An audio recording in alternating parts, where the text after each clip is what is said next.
안녕 얘들아. 목소리가 많이 돌아왔어. 그래서 영상을 찍어보도록 하겠습니다. 여러분 중간고사 잘 봤는지 모르겠네요. 잘 봤겠지? 아니면은 뭐 저한테 갈굼을 당할 것입니다. 이번 주랑 다음 주는 이렇게 온라인으로 해가지고 제가 영상을 찍어 올리면 그 과제로 제출하면 됩니다. 지금 보면 주제는 네트워크 프로그래밍이에요. 이번 주는 뭐 간단하게 TCP 개념이랑 뭐 그런 거를 어떻게 코드상에 구현할 수 있는지 이런 걸 확인을 하고, 다음 주는 한번 보안 기법이나 이런 거 한번 볼 건데, 제가 주제는 생각해 놓은 게 있는데 고민 중입니다. 사실 좀 위험할 것 같아서 약간 고민하고 있긴 한데, 집에서 하는 거니까 괜찮을 것 같기도 하고. 아무튼 간에 시작해 볼게요. 예, 뭐 프로그래밍이라고 해도 뭐 거창한 거 없고요. 그냥 파이썬 가지고 코드 몇 줄 치는 걸로 조금 그냥 대체해 보려고 합니다. 네트워크 시간이잖아요, 그죠? 파이썬을 쓸 건데, 뭐 학교에서 파이썬 배운 사람들은 콜앱이라는 도구를 가지고 많이 배웠을 거예요. 근데 이건 좀 깔아야 돼요. 콜앱에서는 언제 어떻게 보안 정책 때문에 프로그램이 차단될지 모르기 때문에 네, 설치를 해보도록 합시다. 근데 이제 보니까 우리 맥북 쓰는 사람도 있잖아요, 그죠? 그래서 리눅스나 맥북 뭐 이런 거, 그러니까 리눅스나 맥북이라는 거 좀 웃기네. 운영 체제가 리눅스거나 iOS인 사람들은 이미 깔려 있을 거예요.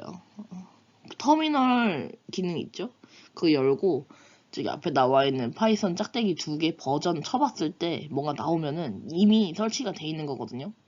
아니면은 저기 링크 눌러서 다운받으면 되는데, 어차피 그냥 구글에다가 파이썬이라고 치면은 나옵니다. 저 홈페이지가. 저기서 그냥 최신 버전으로 다운받으면 돼요.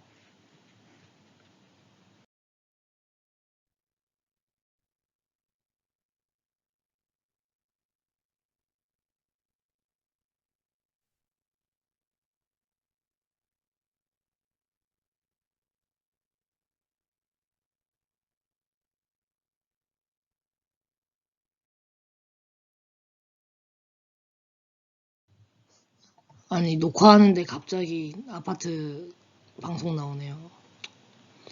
아무튼 저 뭐야, 파이썬 문법 간단한 것만 좀 알아보겠습니다. 진짜 간단한 거 할 거고 그냥 1시간 그런 거 안 걸려요. 우리 프로그래밍 할 때 필요한 거 한 10분 정도만 볼게요. 10분? 모르겠다. 녹화해봐야 될 것 같아. 근데 이미 문법 아는 사람들은 그냥 넘어가도 됩니다. 넘어가도 되고요. 저기 몇 분으로 넘어가야 될지는 캡션에다가 써놓을게요. 이러니까 유튜버 된 것 같네요. 여담인데 저는 만약에 뭐 교직을 그만둘 일이 있다면 버튜버를 해볼 생각입니다.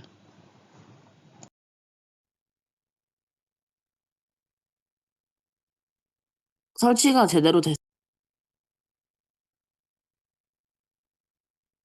설치가 제대로 됐으면은 여기 뭐 검색 잠깐만, 나 윈도우 10이라서 너네가 다를 수도 있음. 뭐 아무튼 간에 그 파일 탐색기에서 파이썬이라고 쳐봅니다.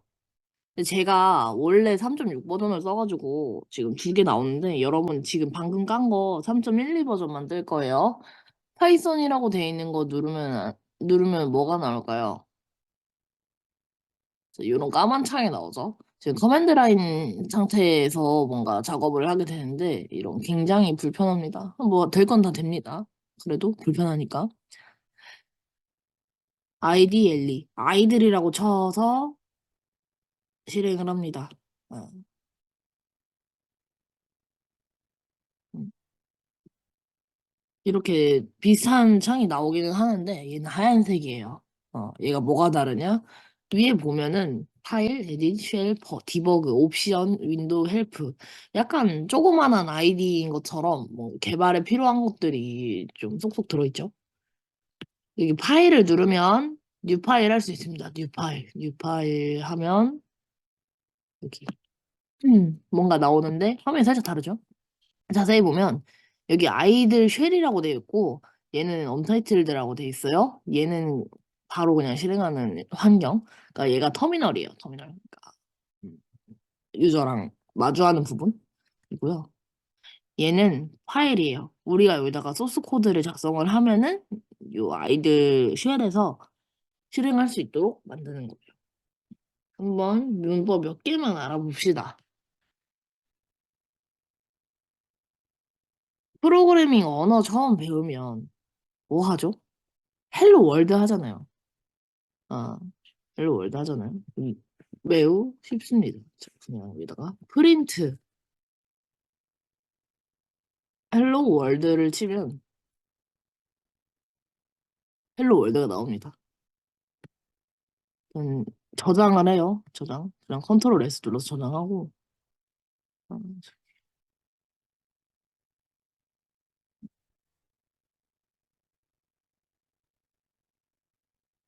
이거를 실행을 합니다. 런 모듈.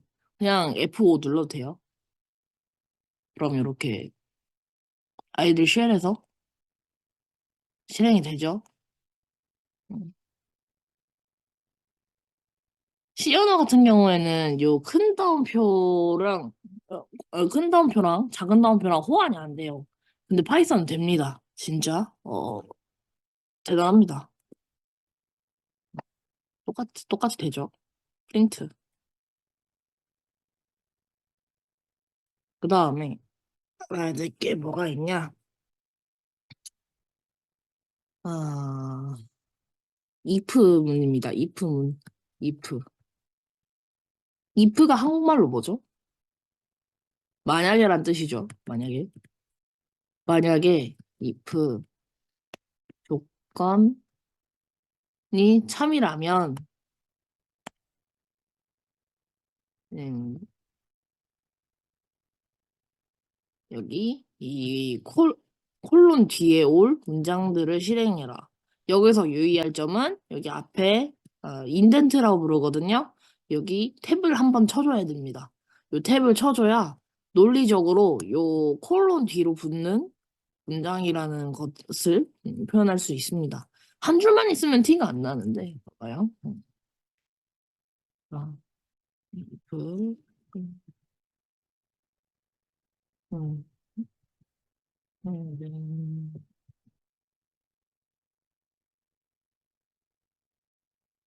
음. 코드가 이렇게 중첩이 돼 있다고 생각을 해봐요. 만약에 뭐 어떤 특정한 조건이 성립을 했을 때 이 다섯 문장을 실행을 해야 됩니다. 근데 어, 이 문장을 다 실행하고 나서 실행하거나 아니면은 뭐 이 부분의 조건이 성립하지 않을 때 실행될 문장을 적었는데 탭이 안 쳐져 있죠. 이 탭으로 논리적인 단위를 구분을 하기 때문에 꼭 쳐줘야 됩니다. 참 불편합니다. 내 스타일대로 코드를 못 짜는 게 조금 그렇긴 한데 이게 파이썬 문법이라서 어쩔 수가 없어요. 엘리프라는 것도 있어요. 엘리프. 자, 그 전에 이 부분 한번 볼까요?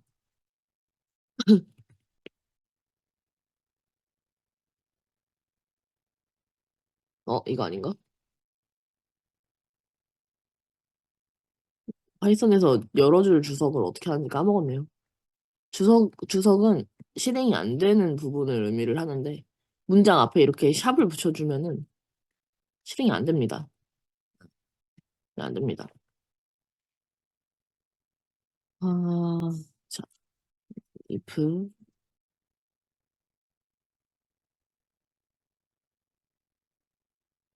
음,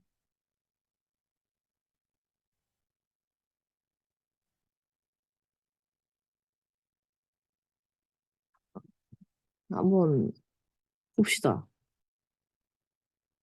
주로 조건식은 부등호를 가지고서 만들어집니다. 부등호 그리고 뭐 같다와 다르다를 표현하는 심볼이 있어요. 뭐 그런 것들 써서 구현을 하는데 3이 5보다 작다면이라는 문장을 한번 적어봤습니다. 이거를 실행을 하면 어떻게 되는가? 당연한 거 아니면 출력이 되죠. 왜냐면 이 5가 3보다 크니까. 반대로 이거 꺽쇠 한번 쳐볼게요. 아무것도 실행이 안 된 채로 끝났어요. 왜냐면 3이 5보다 클 리가 없으니까. 음. 참고로 뭐 크거나 같다는 여기다 그냥 여기 이퀄을 하나 붙여주기만 하면 됩니다. 원래 부등호 표시를 우리가 원래 이렇게 쓰잖아요. 좀 찌그러졌네. 이게 키보드에 없어가지고 그냥 저런 식으로 좀 분리를 해놓은 것 같아요. 에이, 그리고 이 조건이 성립하든지 안 하든지 간에 여기 논리적인 블록을 벗어나면 실행이 됩니다.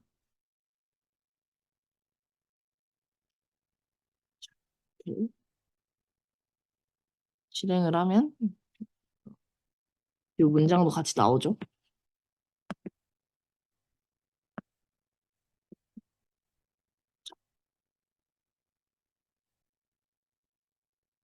그렇죠? 조건이 성립하지 않아도 얘는 출력이 돼요. 왜냐면 이 if문과는 별개의 문장이기 때문이죠.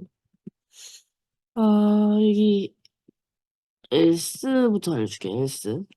else는 뭐뭐가 아니라면 약간 이런 뜻이죠. 그래서 if문의 조건이 성립하지 않는다면 어, 실행되는 그런 문장들을 적는 겁니다.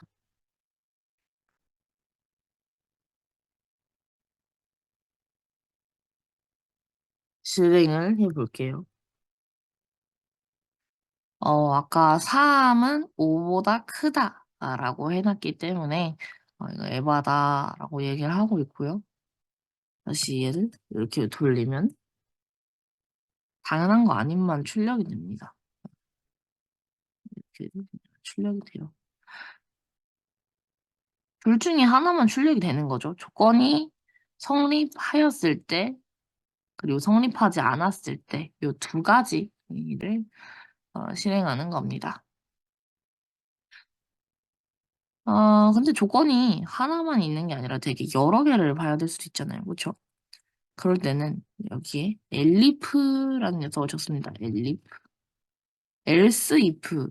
만약에 if문은 아니지만 또 다른 조건으로 봤을 때란 뜻을 줄인 겁니다.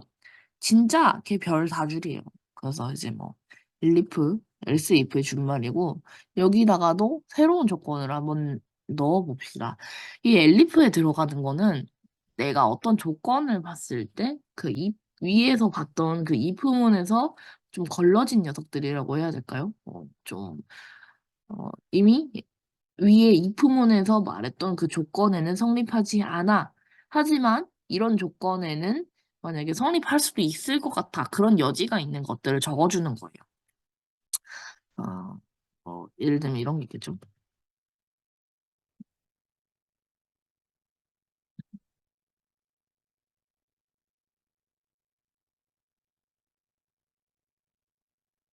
기적의 계산법. 자, 하고 실행을 하면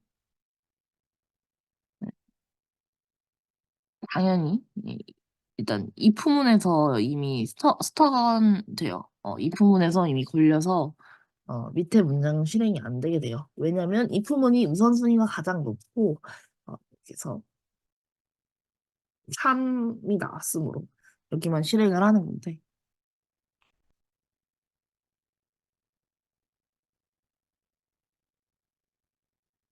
조건을 바꿔볼까요?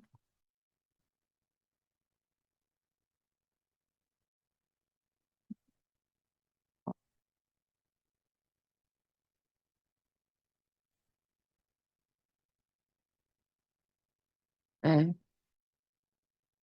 저희 이렇게 조건을 바꾸니까 기적의 계산법이 나왔습니다. 이 부분을 봤는데 3이 5보다 사실 작죠? 그래서 이 부분은 실행이 안 되고 엘리프문에다가 3은 5보다 작다 저런 걸 써놨어요. 그랬더니 이제 엘리프문에 해당하는 기적의 계산법이 나왔고요. else문은 실행되지 않았습니다. 셋 중에 하나만 실행이 돼요. 요 if, elif, else문이요. 네. 여기를 다시 여기로 돌려놓고 실행을 하면 에반데어가 나옵니다. 3은 5와 같지 않죠? 그렇죠? 그래서 if문도 elif문도 성립을 하지 않게 돼서 else문이 실행이 돼요. 이렇게 하는 게 if, elif, else문이에요. 참 쉽죠? 근데 제가 숫자로 해가지고 약간 뭔가 와닿지 않을 수도 있어요. 요렇게 써주네요. 요렇게. 어, 아, 변수라는 개념이 있습니다. 데이터를 담는 방이라는 건데요. 그냥 왼쪽에 쪽에 변수 이름 이퀄 값 뭐 이런 식으로 값식 뭐 리턴 함수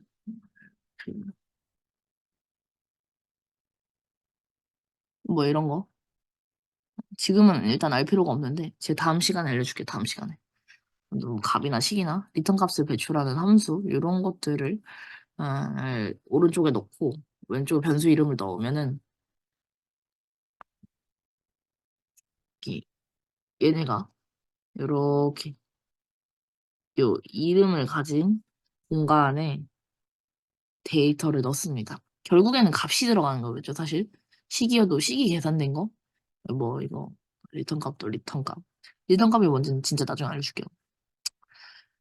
아무튼 그래서 이렇게 파이썬에서는 뭐 따로 자료형이나 이런 거 명시할 필요 없이 변수 이름을 내 맘대로 짓습니다. 짓고 나면 그 안에다가 값을 넣을 수 있어요. 이 변수는 메모리상에 위치하게 됩니다. 여러분의 저기 램에 레- 어, 뭐 램이나 하드디스크를 우리가 메모리라고 부르죠. 뭐 파이썬에서는 어디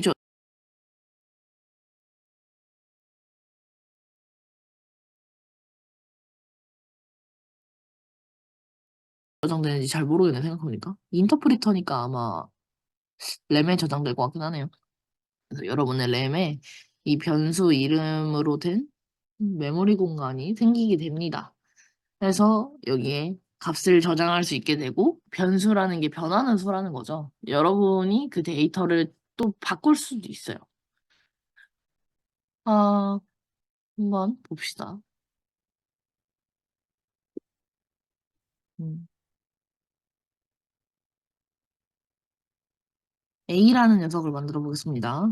A는 3, B는 5로 해서 지금 이 식을 대치를 해볼게요. A라는 녀석에 3이 들어있었죠. 그리고 B라는 녀석에 5가 들어있습니다. 자, 이런 식으로 쓰면 됩니다. 네. 변하는 수에 따라서 우리가 if문이라고 통틀어서 얘기를 할게요. if문에서 어느 부분이 실행될지 모르기 때문에 이런 식으로 변수로 놓는 거예요. 프로그램은 항상 일반화가 중요하거든요. 그래서 어떤 상황에서도 좀 뭐랄까 유연하게 사용을 할 수가 있어야 되는데 항상 요 A와 B, 그러니까 비교하는 대상이 항상 3과 5가 아닐 수도 있잖아요. 지금 제가 심플하게 뭘 써놔가지고 3과 5 고정이 됐지만, 뭐, 이런저런 계산 과정을 거치면서 3, 5 외에 다른 값이 A나 B에 들어가게 될 경우에 각각 다른 답안을 도출하게 될 수도 있어요. 그렇기 때문에 요 if문을 사용할 때는 그냥 뭔가 이제 이런 숫자를 넣어서 하드 코딩을 한다기보다는 좀 유연하게 변수 같은 걸로 조건을 만들어 놓고서 그때그때 좀 사용을 하는 그런 편입니다. 이 품은 했고요. 우리가 지금 배운 게 세 가지가 있죠. 뭐가 있지? 프린트, if, 변수 세 가지 있어요. 자, 딱 하나만 더 알아볼게요. 자, 여기 지웁니다. 3, 5 지우고요. 여기 input 적어봅시다. 이 상태로 실행을 해보면 아무것도 안 떠요.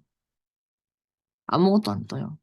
정상입니다. 요 인풋은 여러분의 키보드 입력을 기다리는 하나의 함수입니다.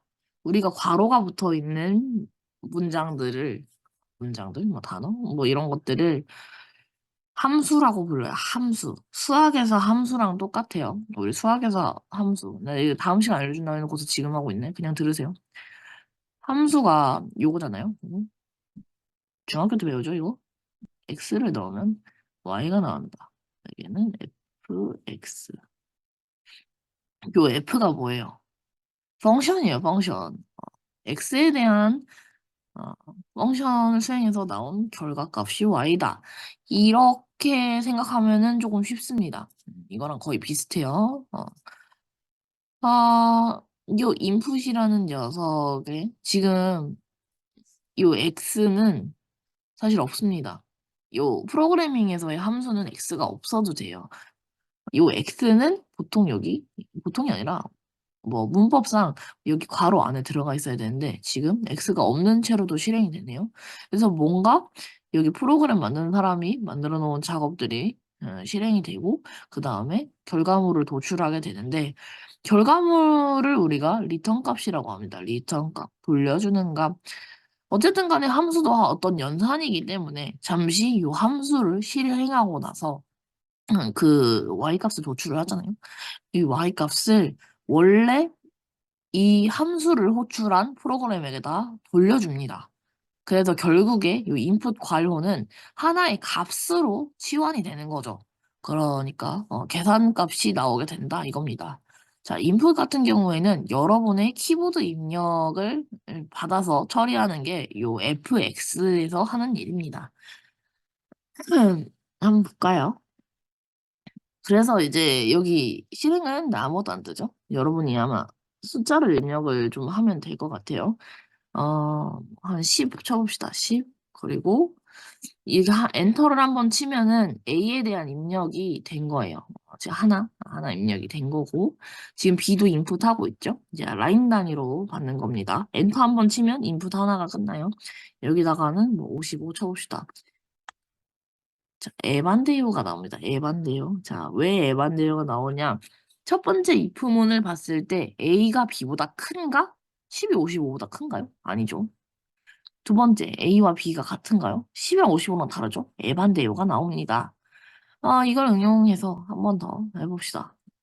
자, 자, 5 이렇게 치면 지금 A가 B보다 크진 않지만 A가 B랑 같기 때문에 엘리프문이 실행이 되고요. 55, 10 이렇게 아까 맨 첫 번째 넣은 거 반대로 적으면 요 if문에서 55가 더 크기 때문에 그렇게 어, 이렇게 A가 B보다 더 크게 됩니다. 입력된 값이 더 크기 때문에. 참 쉽죠? 여기까지만 보겠습니다. 뭐 별거 없죠?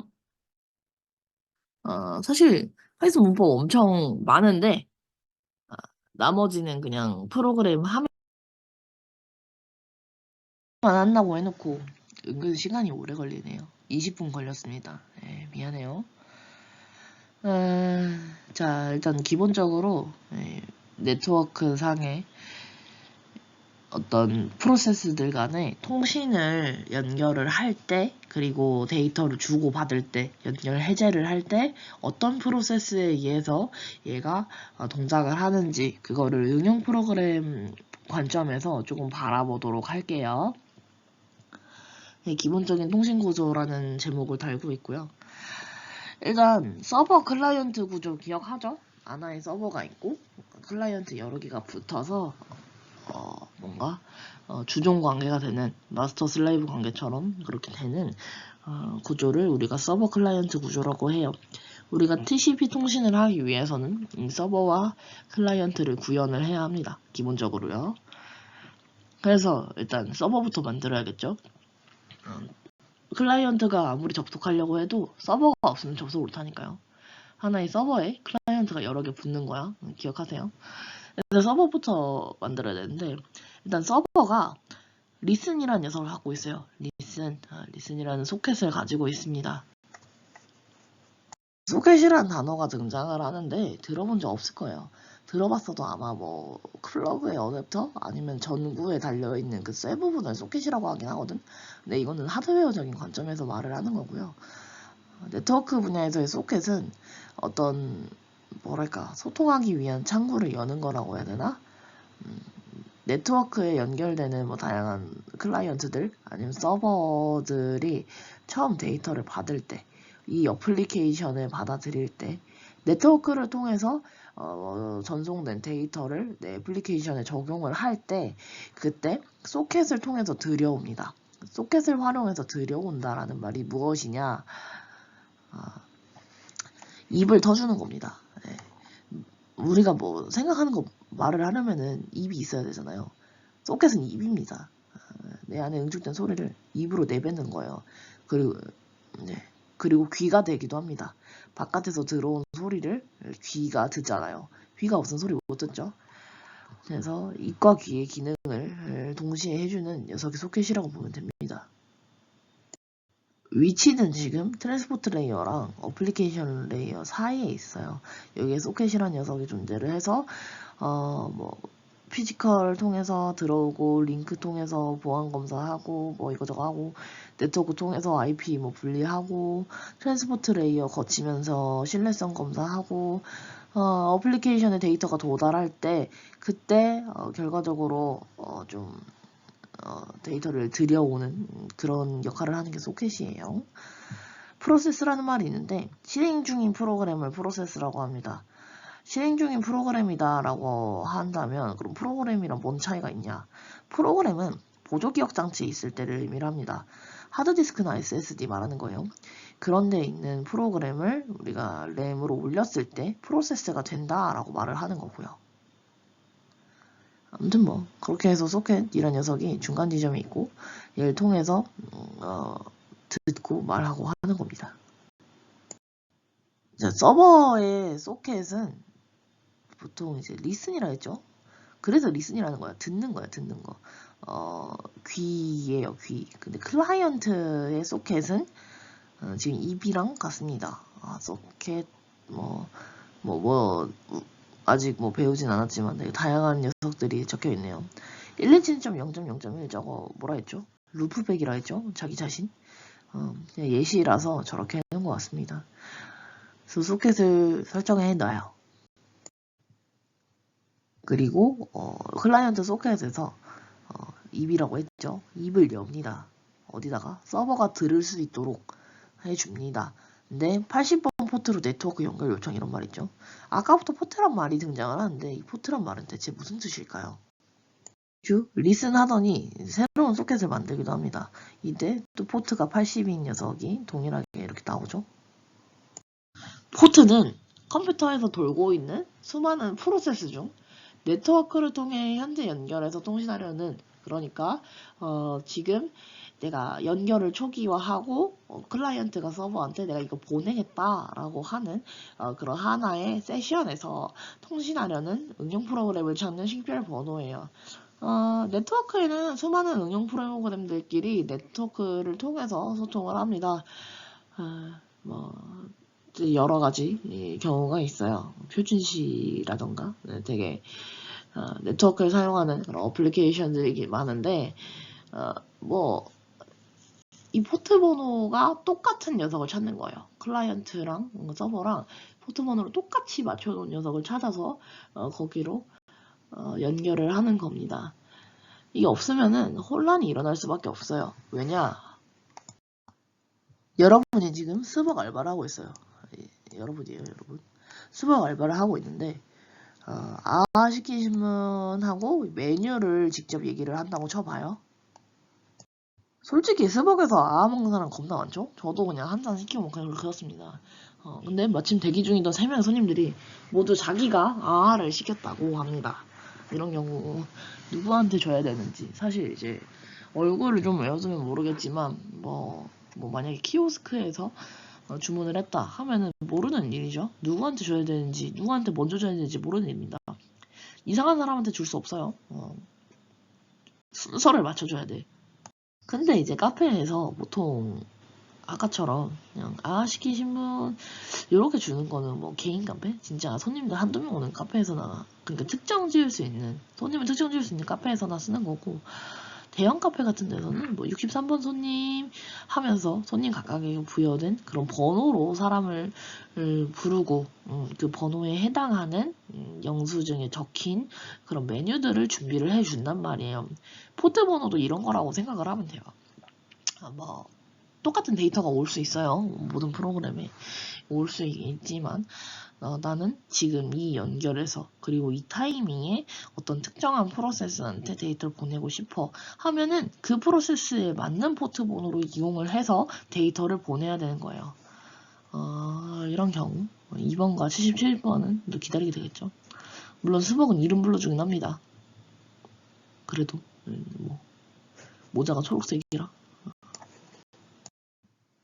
그래서 아까 뭐 이거 소켓 만들 때 지금 이 클라이언트 자체 포트는 8000이지만 연결의 포트는 80이었어요. 80이었어요. 데스티네이션을 80으로 설정을 해주니까 요 서버에 80이라는 포트에서 서로 연결할 수 있는 소켓이 생깁니다. 그렇게 데이터를 주고받습니다. 소켓을 통해서요. 어떤 일련의 과정을 통해서 데이터를 왔다 갔다 하다가 뭔가 통신이 종료돼요. 종료됐는데 소켓을 그대로 두게 되면은 뭐 컴퓨터 자원이 무한한 게 아니기 때문에 상당히 메모리가 아까운 상황이라고 볼 수 있습니다. 그래서 연결을 해제하고 만들어놨던 소켓을 부시는 거예요. 부셔서 연결 해제를 합니다. 이 순서대로 우리가 네트워크 상에서 통신을 하는 그런 상황이 연출이 되게 돼요.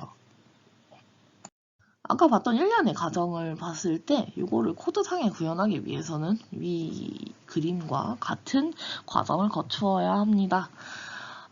소켓을 만든다. 누가 봐도 이해죠? 근데 사실 소켓을 만드는 부분은 여기 이게 바인드까지 해서 2번 해야 됩니다. 뭐 얘는 한 번만 해도 되고요. 클라이언트는. 그런 다음에 커넥트가 되고 요 샌드와 리시브를 반복을 해서 수행을 한 다음 마지막에 클로즈가 되는 거예요.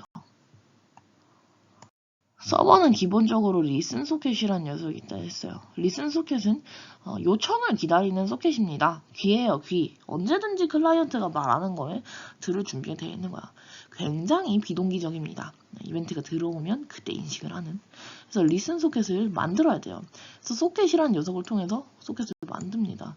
아까랑 차이가 있다면 여기 안에 아무 내용이 없죠. 정말 그 소켓이라는 녀석을 만들기만 한 거예요. 그 다음에 데이터 바인딩을 해줍니다. 데이터 바인딩은 소켓에다가 뭐 프로토콜 종류, 포트 번호, IP 되게 다양한 뭐 녀석들이 있죠. 요런 데이터들을 넣어주는 거예요. 그래서 지금 소켓이 세팅이 됐습니다. 봐봐요. 여기 비어 있었는데 내용이 들어갔죠. 게임 같은 거 하면서 바인딩이라는 말 들어봤을지 모르겠네요. 바인딩이라는 거는 뭐 묶다 이런 뜻인데요. 그러다 보니까 이 소켓에다가 데이터를 조금 묶어놓는 IP라던가 뭐 포트 번호 이런 중요한 정보들을 묶어놓는 그런 작업을 해요. 저게 없으면은 포트 번호가 랜덤하게 설정이 됩니다. 그러다 보면은 아까 그 스타벅스에서 시키신 분 하는 것처럼 이상한 프로세스로 데이터가 갈 수도 있어요. 아니면은 아예 데이터가 유실될 수도 있고요. 그러면 안 되겠죠. 그래서 정확히 포트 번호 지정해주고 데스티네이션 지정해주고 그런 과정을 바인드에서 합니다. 그리고 소켓을 리슨 상태로 바꿉니다. 리슨 상태. 저 여기 리슨 듣다. 자, 그래서 귀를 열어두고 클라이언트가 요청을 줄 때까지 기다리도록 합니다. 클라이언트에서도 그렇게 소켓을 하나 만들어야겠죠? 근데 클라이언트 소켓의 쟁점이 뭐냐면은 서버에 접속을 할 수 있는 그런 창구를 여는 것, 거기에 포커싱이 되어 있습니다. 서버 소켓이 언제든지 요청을 받을 수 있는 형태로 그렇게 구현이 된다면 클라이언트는 그런 귀에다가 갖다 대고서 말을 할 수 있는 입을 만들어주는 것, 그게 중요한 거거든요. 그러다 보니까 만드는 것도 만드는 건데 연결을 하는 게 되게 중요합니다. 그래서 소켓을 만들었는데 얘가 클로즈드 상태예요. 상태. 지금 연결이 닫혀 있다란 뜻이죠. 입이 다물어져 있습니다. 그래서 클라이언트에서 연결을 생성하고자 커넥트를 날립니다. 커넥트를 날리는데 이 커넥트 과정은 3웨이 핸드쉐이킹으로 이루어져요. TCP에서 3웨이 핸드쉐이킹이라는 과정을 배웠는데 첫 번째로 뭐 연결하고자 하는 주체가 저희 연결할래요? 하면은 그쪽에서 좋아요, 연결할게요. 그리고 내가 처음에 그 친구가 좋아요. 그래서 왔다 갔다 왔다 연결기 이런 식으로 진행되는 거라고 분명히 배웠어요. 다 까먹었겠지만. 그래서 이 3웨이 핸드쉐이킹을 통해서 연결을 진행을 합니다. 커넥트를 실행을 해요. 근데 이 서프에서 이 요청을 리슨하고 있다고 했죠. 이렇게 씬 요청이 들어와요. 그래서 정확히 이 포트로 도달을 하면은 얘를 복제합니다. 리슨 소켓을 복제해요.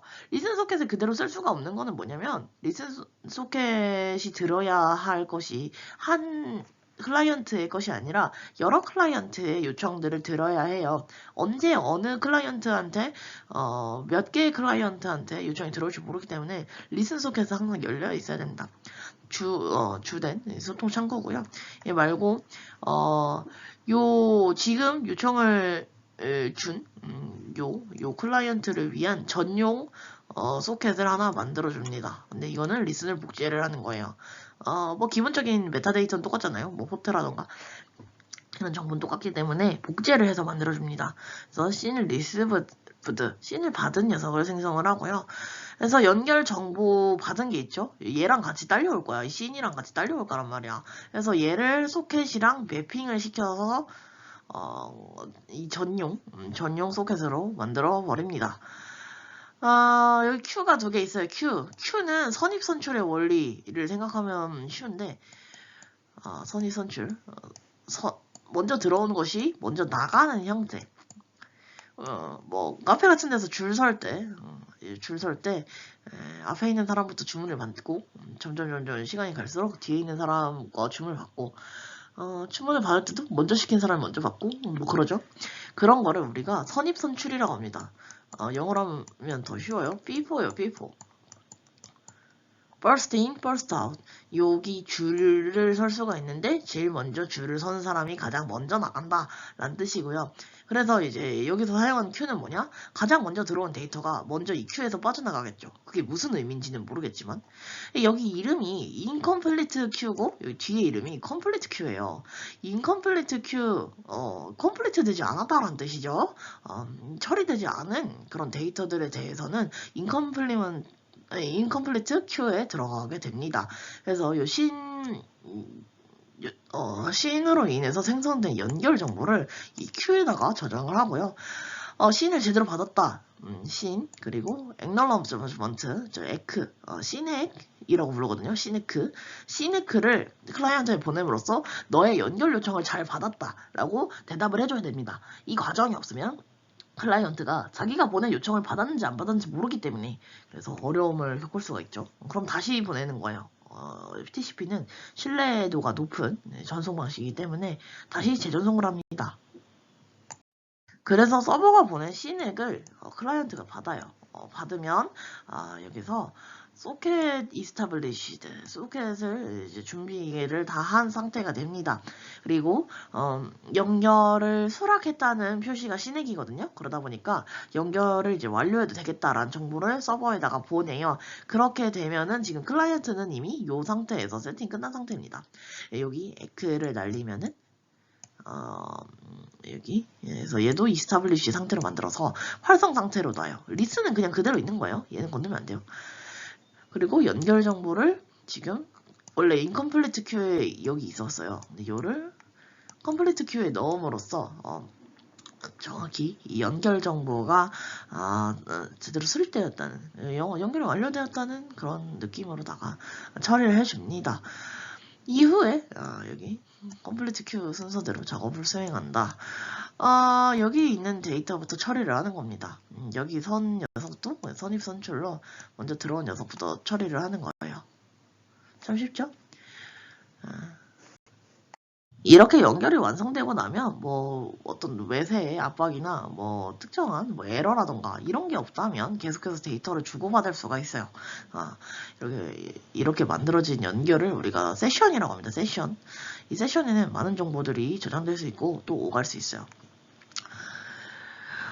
클라이언트가 서버에다가 말을 하는 겁니다. 자, 뭔가 데이터를 송신하고자 할 때, 여기 이렇게 데이터를 보내고자 할 때, 그럴 때는 write라는 함수를 사용을 해서 버퍼에 먼저 서버로 보낼 메시지를 저장한다.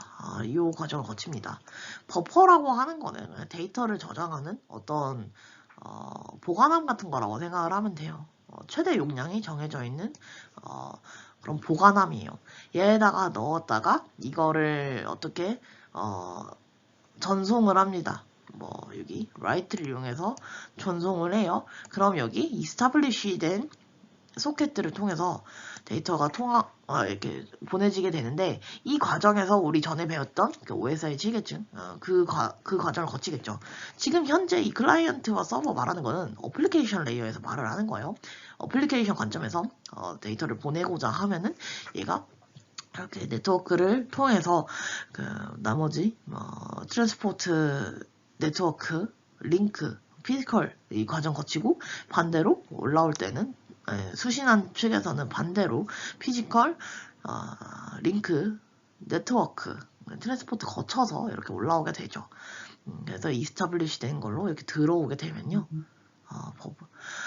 또 여기 버퍼가 있습니다.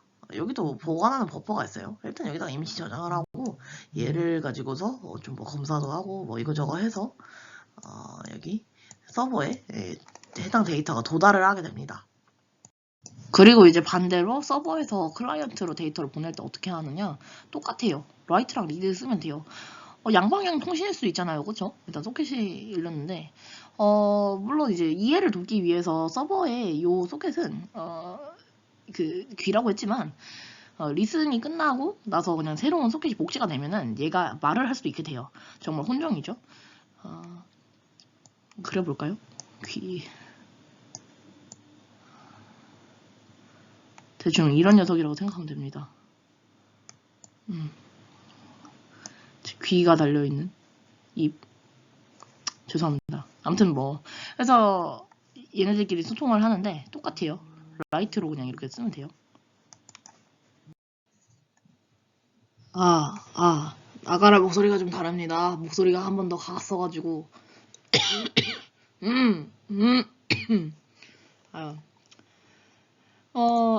지금 보면 소스 코드로 구현을 해 놓은 거예요. 새로운 키워드가 보이죠? 딱 하나 보입니다. 임포트. 임포트라는 건 불러오다, 그러니까 약간 수입하다 할 때 임포트라 하죠. 근데 소켓이라는 걸 가져온대. 소켓이라는 어떤 뭔가 네트워크 통신에 필요한 모듈들을 모아놓은 라이브러리가 있어요. 그냥 기능 모음집이라고 생각하면 되는데 미리 누가 짜놓은 거야. 그래서 우리는 이걸 갖다 쓰기만 하면 돼. 그거를 나의 프로그램으로 가져온다라고 하는 거예요. 한 줄씩 좀 볼까요? 자, 여기 소켓, 서버 소켓을 오른쪽에 소켓점 소켓 해가지고 뭔가 되게 다양한 것들을 이제 주고 있죠. 근데 여기 있는 이 점 있잖아요. 점은 그거예요. 지금 여기 점 뒤에 있는 요 소켓이 여기 커다란 소켓이라는 녀석 안에 들어있다 이거예요. 여기 소켓이라는 녀석의 안에 소켓이라는 또 괄호 있으면 기능 여기 어떤 기능을 나타내는 펑션이라 했죠.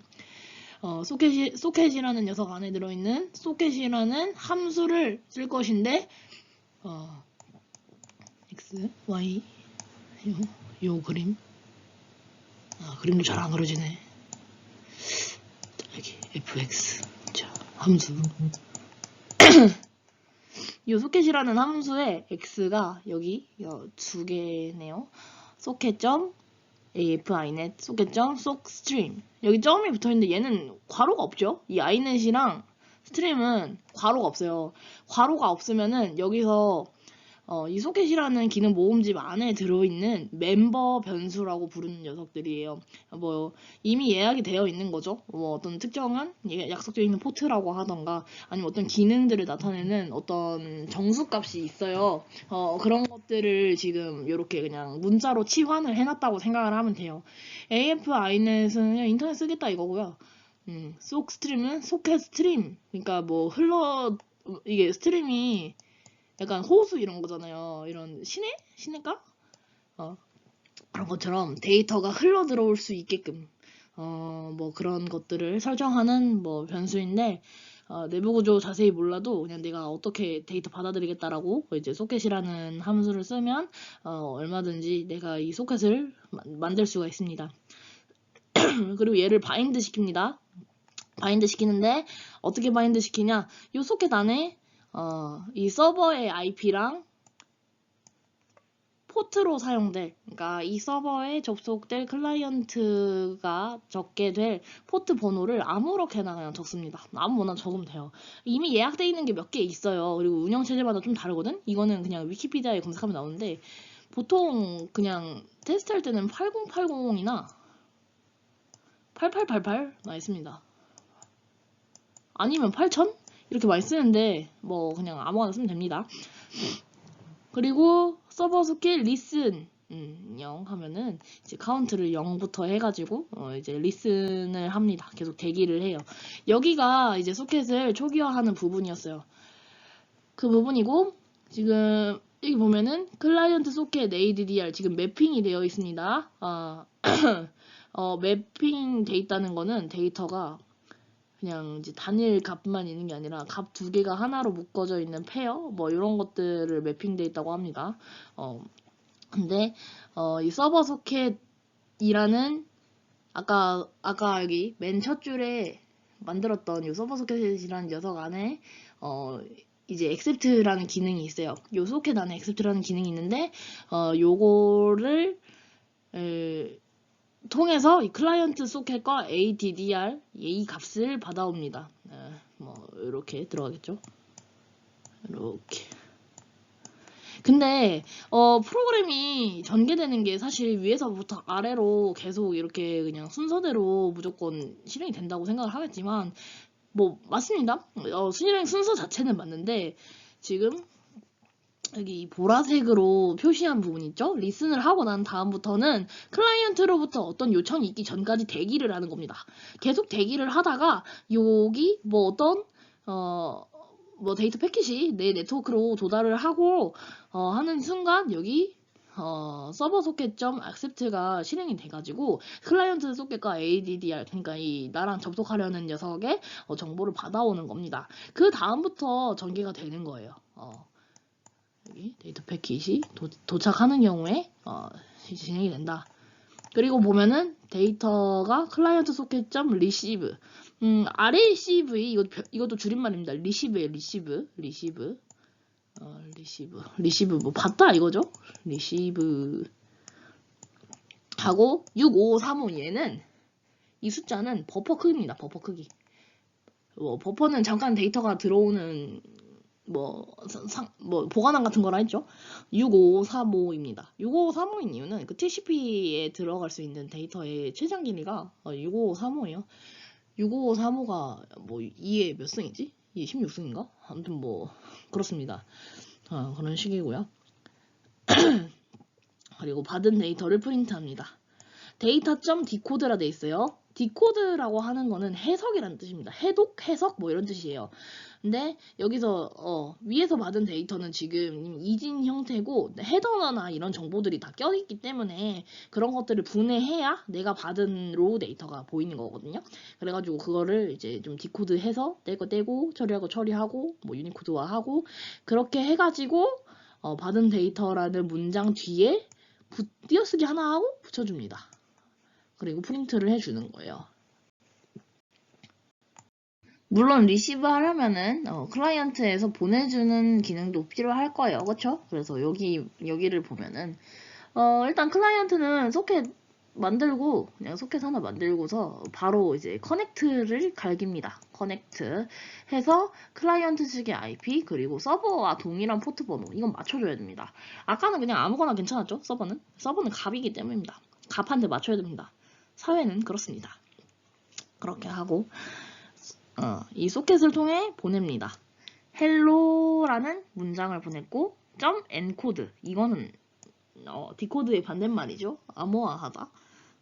뭐 그런 뜻을 가지고 있는데 헬로를 뭐 헤더도 감싸고 뭐 TCP에 알맞게끔 이렇게 잘 이진수로 예쁘게 잘 빚어서 소켓을 통해 샌드하면은 이제 서버에 리시브가 반응을 하고 이렇게 데이터가 전송이 되는 거예요.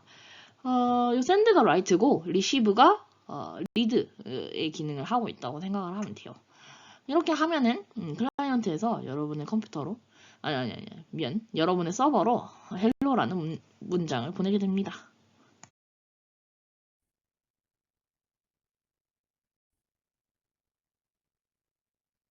그래서 아까 그 프로그램을 여기 한번 그대로 써봤어요. 여기 소켓 바인다는 부분에서 서버 소켓 바인다는 부분에서 내 IP 쓰라고 했죠. 일단 지금은 우리가 뭐 어떤 서버를 가지고 있는 게 아니기 때문에 자기 컴퓨터에다가 보내볼 거예요. 자기 컴퓨터 한번 보내보자. 127.0.0.1이지. 포트는 555 하겠습니다. 왜냐? 내 맘입니다. 하고 실행을 한번 해볼게요.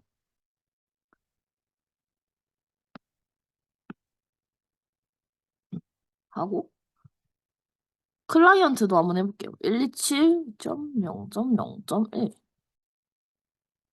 실행을 해보면 따로 실행해야 돼. 자, 이렇게 가지죠. 이렇게 가져요. 근데 가끔 이제 와이파이로 연결을 해놓으면 안 되는 경우가 있어요. 그때 어떻게 하는지 좀 보여줄게요. 이거는 지금 제가 집 네트워크를 해서 하는 거고 핫스팟이나 이런 거 할 땐 잘 안 되거든요. 그럴 때는 지금 이렇게 127.0.0.1을 하는 게 아니라 CMD를 쳐서 들어갑니다. 커맨드 라인에 들어가서 IP 콘피그를 치면은 지금 여러분의 인터넷 그 구성이 지금 보이거든요.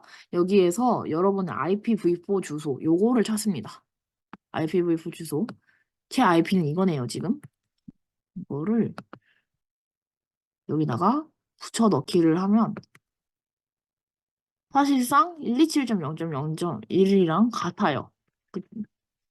뭐야. 이렇게 하고 실행을 해보면 순서를 맞춰야 돼요. 서버부터 켜고 클라이언트가 거기에 접속을 하는 거야. 하고 클라이언트도 따로 실행을 합니다. 그러면 여기 정상적으로 받아지죠. 그렇게 한번 받으면은 프로그램 끝나는 걸로 그냥 이렇게 해가지고 어, 이렇게 끝났고요. 요거가 실행이 잘 안 될 수도 있어요. 어떨 때 잘 안 되나? 아까 말했듯이 그 핫스팟 같은 거 켜놓으면 안 돼요. 그럴 때는 또 어떻게 하냐? 이 까만 창에서 들어가야 됩니다. 일단 프로그램 저장했죠? 저장하고 꺼요. 어디로 들어가냐? 요 파일이 저장돼 있는 경로로 들어가야 돼요. 지금 이 폴더 켜면 여기 주소 복사할 수 있거든요. 그냥 여기 누르고 복사하면 돼요. 그래서 여기 커맨드 라인에서 뭐였더라? 그 CD 체인지 디렉토리 약자야. CD하고 복붙하면은 여기 나오죠. 여기서 파이썬 하고 탭을 치면은 여기 이 폴더 안에 들어있는 그 리스트들이 나오거든. 여기서 서버 먼저 키고 다른 CMD 또 켜서 클라이언트 켜줍니다. 그럼 여기 뜨죠? 근데 이렇게 해도 안 된다. CMD 켤 때 여기 관리자 권한으로 실행하세요. 지금 윈도우 11이면 그냥 여기 오른쪽 마우스 클릭하면 나오거든요. 관리자 권한으로 실행을 해서 아까처럼 똑같이 하면은 될 거예요. 그렇게 할 수가 있어요. 네트워크 보안 때문에 그렇게 안 되는 거라서 근데 컴퓨터 관리자 권한으로 하면은 다 되니까 그렇게 하면 될 것 같습니다.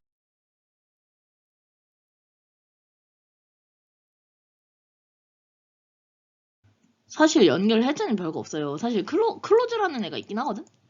근데 그냥 어차피 프로그램 끄면 알아서 꺼지니까. 근데 얘는 특이하게 4A 핸드쉐이킹을 해요. 아까 연결하는 게 3A였고 해제는 4A예요. 지금 보시다시피 4A예요. 핀, 액, 핀, 액. 피니시의 준말이겠죠? 그는 이제 액널리지 그거고. 그래서 핀을 날리면 먼저 클라이언트 측에서 서버한테 저 종료할게요 라고 합니다. 뭐 서버에서 보낼 수도 있겠죠. 뭐 서버가 갑자기 다운된다던가 보내고 그러면 네네네네 하고 이제 알겠다고 하고 얘도 끝낼 준비를 합니다. 끝낼 준비를 해. 여기서 여기 돌고 있는 그런 애플리케이션들을 다 종료를 시킨 다음에 오케이 저희 다 종료 다 됐어요. 이제 끝내도 될 것 같아요. 하면은 좋아요. 정말 끕시다 하고서 서로 이렇게 끝나. 정말 젠틀하죠, 그렇죠? 이런 식으로 합의해서 잘 꺼버립니다. 예, 긴 영상 봐주셔서 감사하고요. 그 다음 주에는 보안 얘기 좀 할게요. 이거 그때도 이제 지금처럼 동영상 올라올 거고, 제가 지금 요 영상에 해당하는 학습지를 단톡방에 올렸어요. 그래서 그거를 채워가지고 금요일까지 제출을 하세요. 5월 10일까지 제출을 하면 돼요.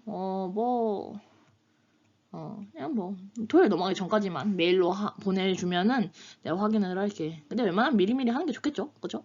그래서 메일 주소는 이제 여기 나와 있는 주소 단톡에도 올릴게요. 행복한 연휴 보내고 감기 조심하세요. 저처럼 조지는 수가 있습니다. 너무 슬프네요. 그래, 안녕.